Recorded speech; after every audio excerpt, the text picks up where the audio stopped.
welcome to our YouTube channel. My name is Chandana AJ. I am here with my teammates. We are a team of 4. Today we are here to present a project customer journey analysis using a cluster and dimensionality reduction. It can help understand customer interaction across touchpoints, clustering groups similar customers based on behavior, aiding segmentation and personalization.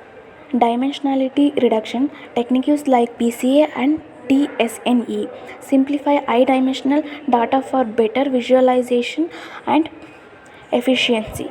Combining both method enhance customer insights, optimizing marketing and retention strategies. Our objective of this project, the goal of this project is to analyze customer journeys by grouping similar customer and simplifying complex data. This helps business.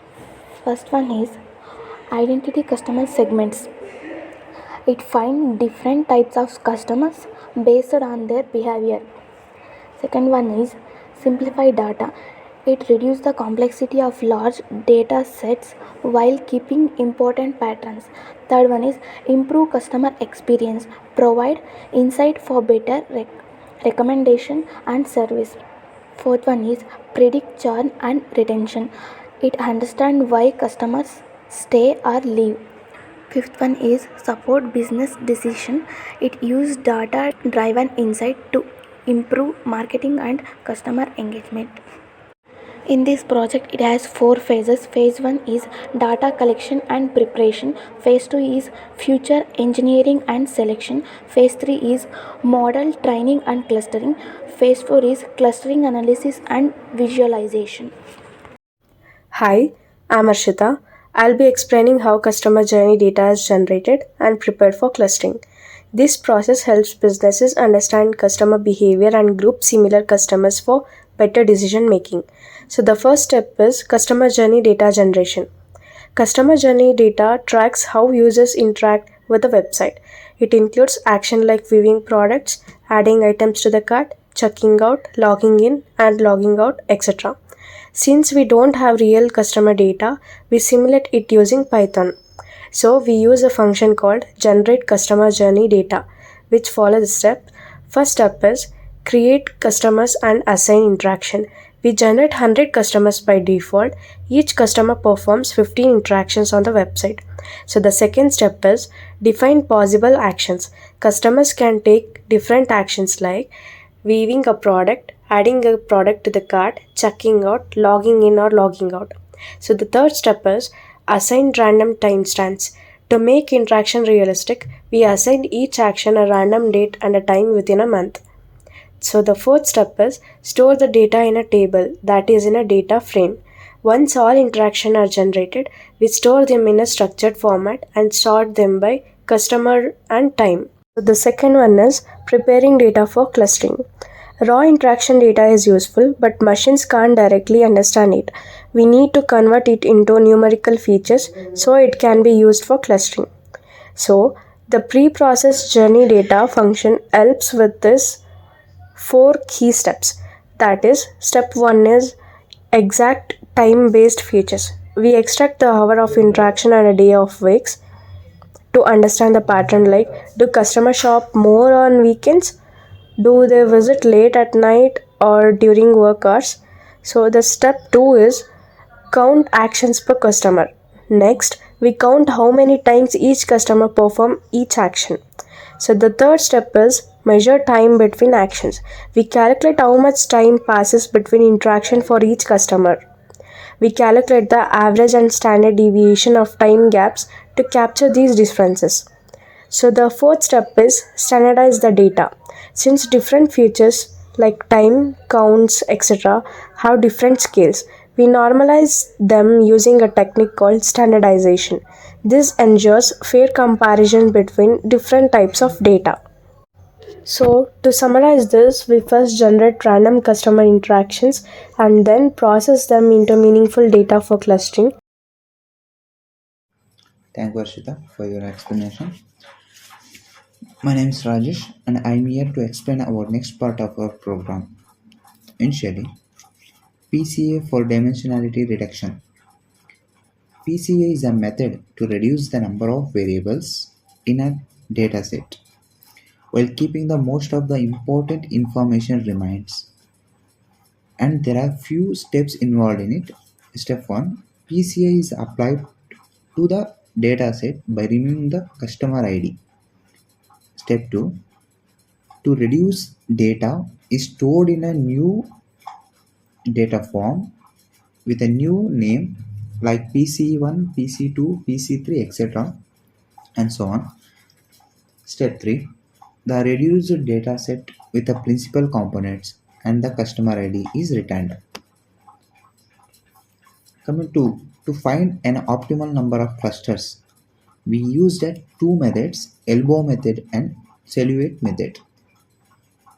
Step 1, the function loops through the range of a possible cluster numbers to a maximum number of clusters, n number of clusters. Okay. Step 2, for each n clusters, k-mean clustering is performed and the values are computed. Okay. Coming to the plot elbow method shows the inertia for n different values of a k. In this method, we are looking for the point at which the inertia begins to decrease a slower rate, and these points is where optimal number of clusters lies on. With a code, as a code above, this plot the inertia value for each number of clusters for 2 to the maximum number of clusters we have mentioned in the code. We typically look for an elbow in the plot where adding a more clusters no longer significant reduced in a inertia. Coming to the plot silhouette score, this shows how well the separation of clusters are from each value of a k. A higher cluster score indicates the clusters are more near for each other, where the displayed code will be plot the silhouette score for each number of clusters. The higher the cluster value indicates the better clustering quality. The optimal number of clusters is typically one with the highest silhouette score. Coming to the optimal k. Step 1, the optimal number of clusters, optimal k, is determined by selecting the k with the highest silhouette score. Step 2, the optimal number of clusters are printed and returned as written in the code. Coming to the k-mean clustering. Okay, steps involved in the k-mean clustering. Step 1 is k-mean clustering algorithm groups a similar customers and removes the customer ID because the clustering is based on the behavior. So, assigning each customer as a cluster. Step 2, returning a table with a customer ID and their clusters. Thank you. My teammate will continue explaining further. Hello everyone, this is Lakshmi. I'm going to explain the final analysis and output visualization. After clustering the customers, we analyze the results using various methods to understand the characteristics of each group. Step 1, choosing the optimal number of clusters. The elbow method helps determine the best number of clusters by identifying where adding more clusters no longer significantly reduces variance.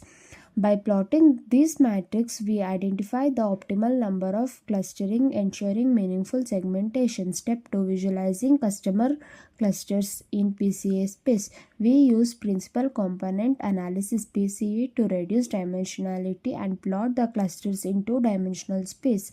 The visualization confirms whether the clustering successfully separates customers based on their interactions. Step 3, cluster characteristics and behavioral insights. For each clusters, we analyze the average time between interactions, showing how frequently customers engage.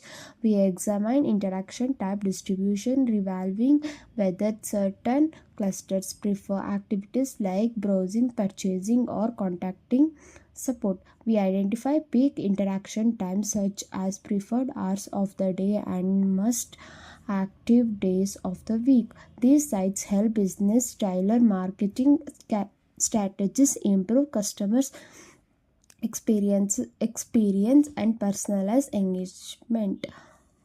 Overall, this analysis provides a data driven understanding of customers' behavior, enabling business to make informed decisions based on the cluster characteristics.